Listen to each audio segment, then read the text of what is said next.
Welcome to another episode of Adapting With. Today we are speaking with Trish Parkhill from MarketSpace Agency. Trish, tell us a little about yourself and welcome to the show. So I am Trish Parkhill, and I am President and CEO and sole owner of MarketSpace Agency. So I come from the creative background, even though I am now basically doing a lot more operations. I still am channeling a lot of my previous work and experience. So prior to taking over as the president, I was the lead writer in the creative department at MarketSpace, and also ran the creative department at MarketSpace as well. So love doing copywriting, love doing brand strategies, still do a lot of that because we are a smaller size agency. So I'm lucky enough to still be able to dive in and be hands in on a lot of the work as well. So that's pretty much sums up my role.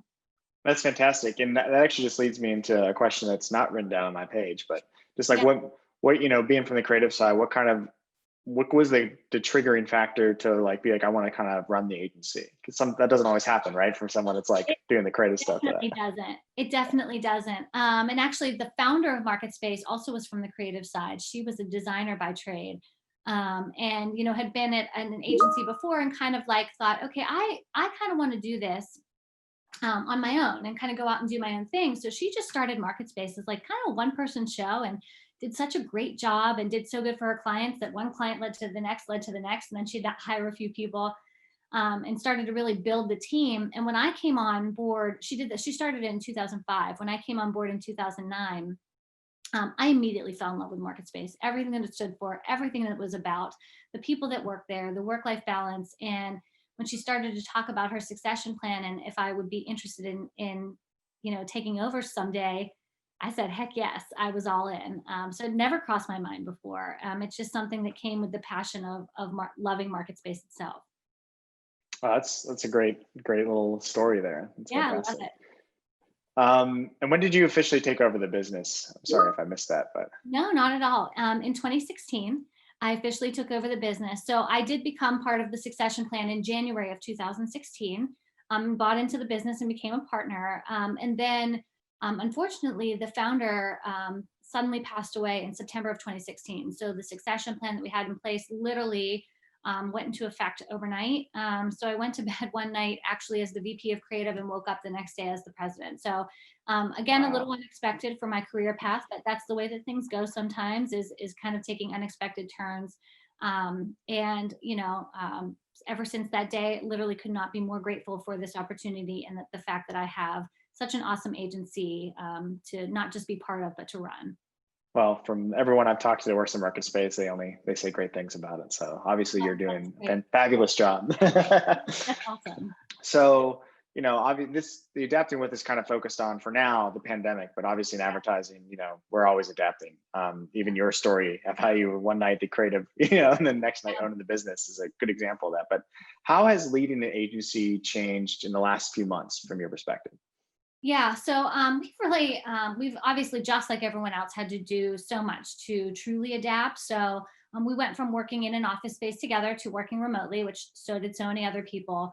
My team has always been incredibly hard workers, never a doubt that they're going to get all their stuff done. And I think that even more so now, they're working so hard from home and doing so many things. What we're really having to focus on is to make sure that we stay aligned with our commitment to a work-life balance.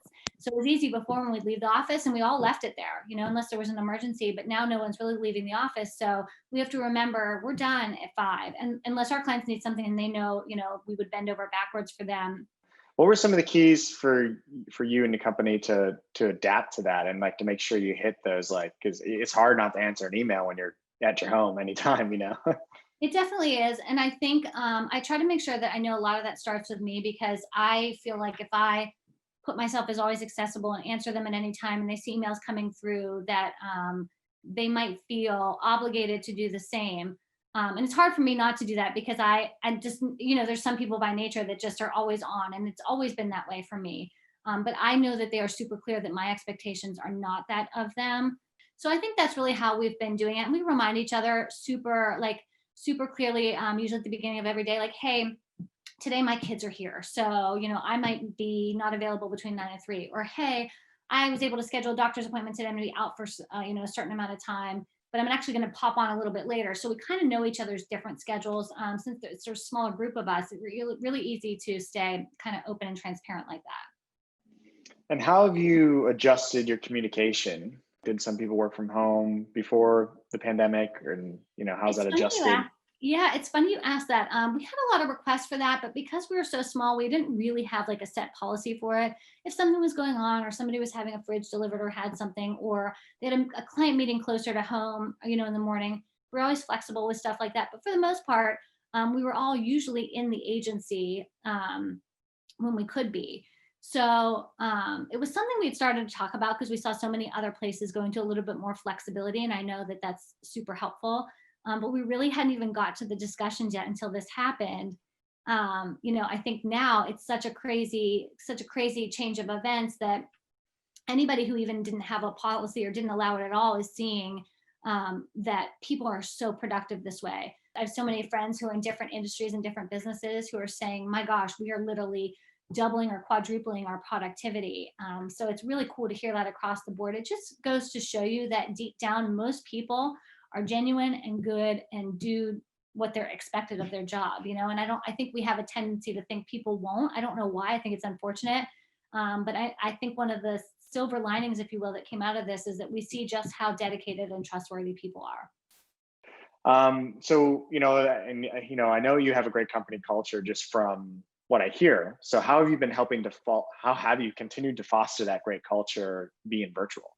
Yeah, I think that's a difficult thing, because one of the things that we were so known for is we were coworkers, but also friends. So it'd be like lots of like chit chatting and sidebarring, and how are things going with this, or ooh, how was that event this weekend, and everything else.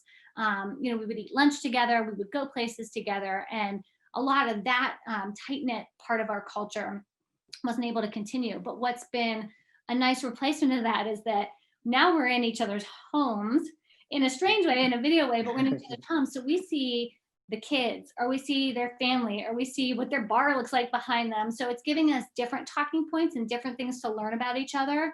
We've really had to adapt to each other's different working at home styles.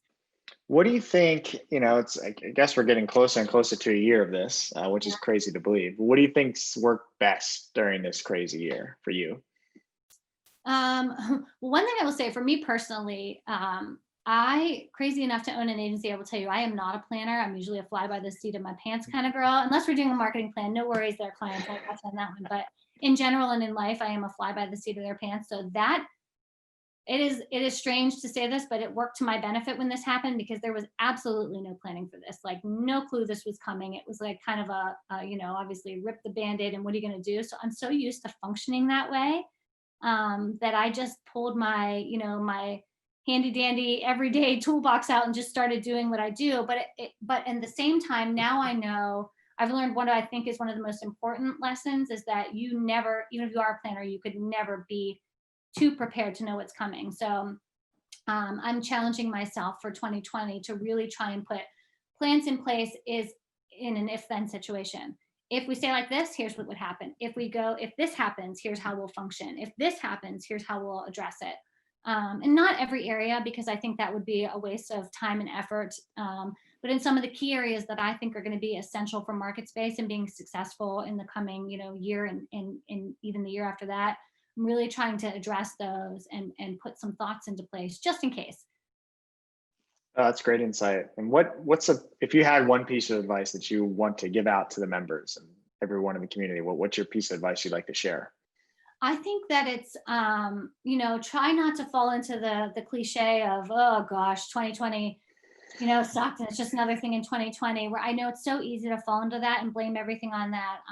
What I've tried so hard to do is focus on anything positive that came out of 2020. And there's more than you would think. I actually just put something on LinkedIn the other day of the things that I was grateful for that maintained the same or stayed the same in 2020. And I was so grateful for that consistency. There's definitely been some bright spots. There's definitely been some silver linings along with the hard. And I think it's so important to find those and to hold on to those for everything, because positivity will go so far in all of this. If you believe that there's going to be good that comes out of it, I honestly think that will happen. No, that's great. And it also opens you up to learn from it, right? If you have that kind of attitude.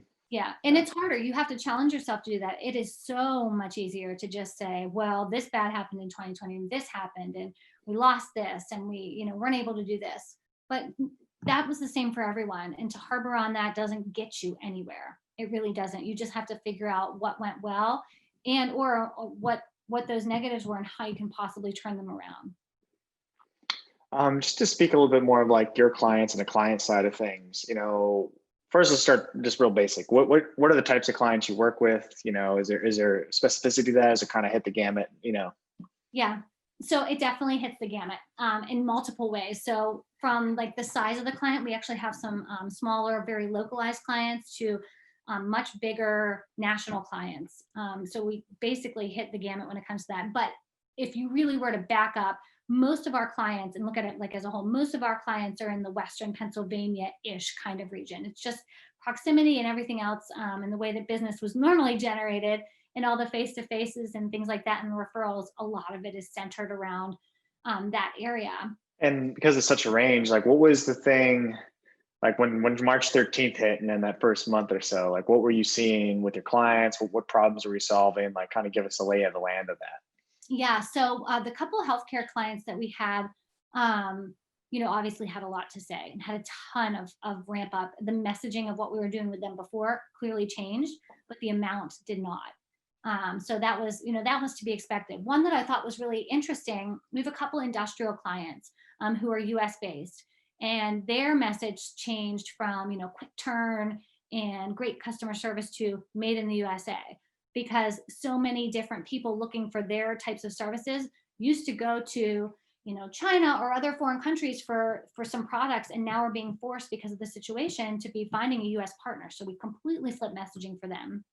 Was there any other anecdotes or, things of like how you helped clients cope in the beginning and even currently still coping? Because obviously there's still a lot changing, a lot of, stuff that we have to continually adapt to.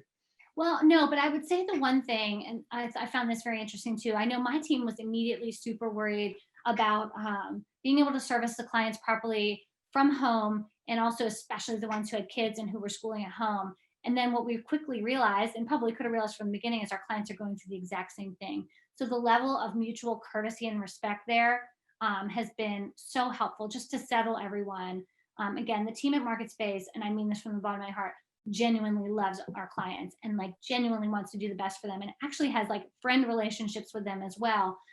So I think that they have put aside that worry of, my goodness, what if my kid pops his head in during this, or what if I have to leave the meeting to go troubleshoot something.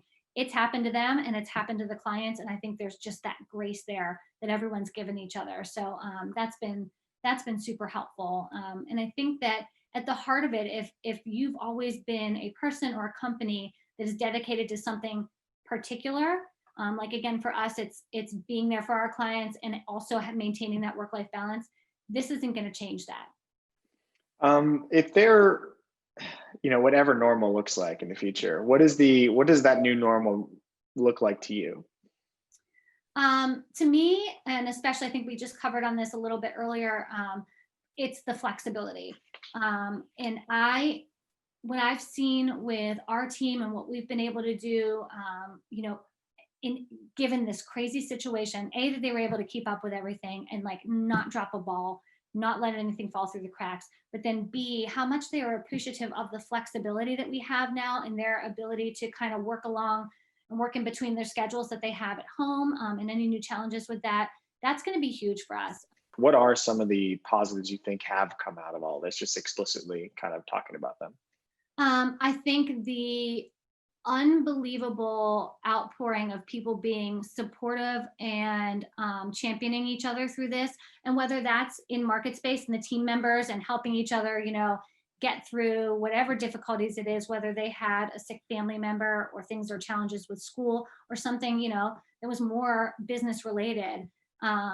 There's just been this outpouring of, oh my gosh, we are all in this similar situation, and this situation is happening because of something that happened to all of us.